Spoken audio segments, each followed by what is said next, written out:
जय हिंद मेरे प्यारे साथियों। इस वीडियो में देखेंगे नॉलेज एंड करिकुलम से संबंधित मोस्ट इंपॉर्टेंट क्वेश्चन जो बीएड सेमेस्टर 3 में पूछे जाते हैं कि पेस्टालॉजी शिक्षाविद के जीवन पर प्रकाश डालते हुए उनके जीवन के निम्नलिखित बिंदुओं को समझाएं। ठीक है, तो इस क्वेश्चन देखिए मोस्ट इंपॉर्टेंट क्वेश्चन है, 10 नंबर में पूछे जाते हैं। तो सबसे पहले देखिए रूपरेखा लिखेंगे। ठीक है, रूपरेखा प्रस्तावना लेंगे, पेस्टालॉजी का जीवन परिचय लेंगे, पेस्टालॉजी का पाठ्यक्रम, पेस्टालॉजी का सिद्धांत और पेस्टालॉजी की शिक्षा की देन और पेस्टालॉजी का अनुशासन और उपसंहार। ठीक है, निष्कर्ष। तो सबसे पहले देखिए प्रस्तावना लिखेंगे कि आधुनिक शिक्षा के इतिहास में जोहान हेनरिक पेस्टालॉजी का अत्यंत महत्वपूर्ण स्थान है। ठीक है, आधुनिक शिक्षा के इतिहास में पेस्टालॉजी का अत्यंत महत्वपूर्ण स्थान है। उन्होंने बाल केंद्रीय शिक्षा का जनक तथा आधुनिक प्राथमिक शिक्षा का अग्रदूत माना जाता है। उन्हें बाल केंद्रीय शिक्षा का जनक पेस्टालॉजी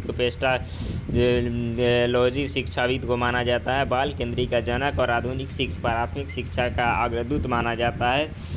उन्होंने शिक्षा को केवल पुस्तकीय ज्ञान तक सीमित न रहकर बच्चों के शारीरिक, मानसिक, नैतिक एवं भावनात्मक विकास का माध्यम माना। उन्होंने शिक्षा को पुस्तकीय ज्ञान न मानकर सीमित न मान रखकर उन्होंने शारीरिक, मानसिक और नैतिक तथा भावनात्मक विकास का माध्यम माना। उनका विश्वास था कि शिक्षा का उद्देश्य प्रत्येक बालक की जन्मजात शक्तियों को स्वाभाविक और संतुलन विकसित करना है।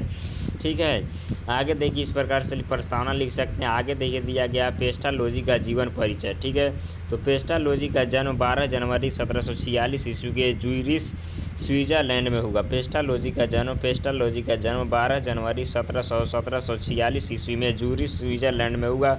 उनके पिता एक चिकित्सक थे जिसका निधन उन्हें बचपन में ही हो गया। उनके बचपन में ही हो गया। उनकी माता ने कठिन परिस्थितियों में उनका पालन पोषण किया। उन्होंने निर्धन एवं अनाथ बच्चों की शिक्षा के लिए विद्यालय स्थापित किए।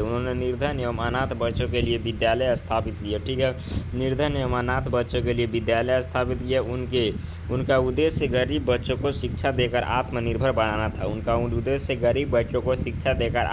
बनाना था। ठीक है, उन्होंने शिक्षा को समाज सुधार का सबसे प्रभावी साधन माना। उनका निधन 17 फरवरी 1827 ईस्वी को हुआ। ठीक है, पेस्टालॉजी का निधन 17 फरवरी 1827 ईस्वी को हुआ।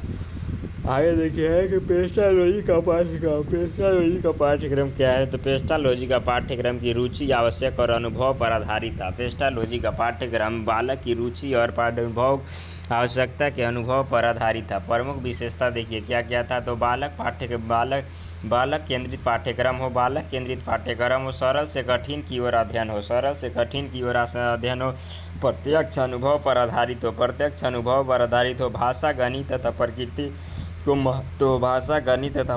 को महत्व हो, हस्तकला और श्रम शिक्षा का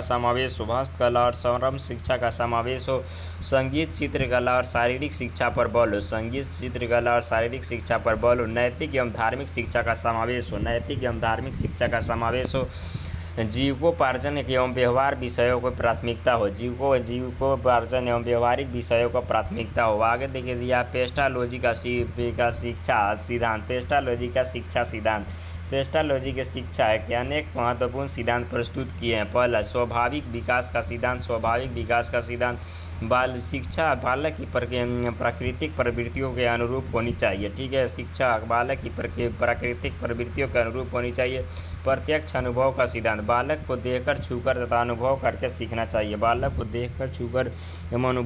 सीखना चाहिए। सरल से कठिन, शिक्षा क्रम आसान कठिन से सरल से कठिन की ओर होनी चाहिए। ज्ञात से अज्ञात, नई जानकारी पहले से ज्ञात तथ्यों को आधार पर दी जानी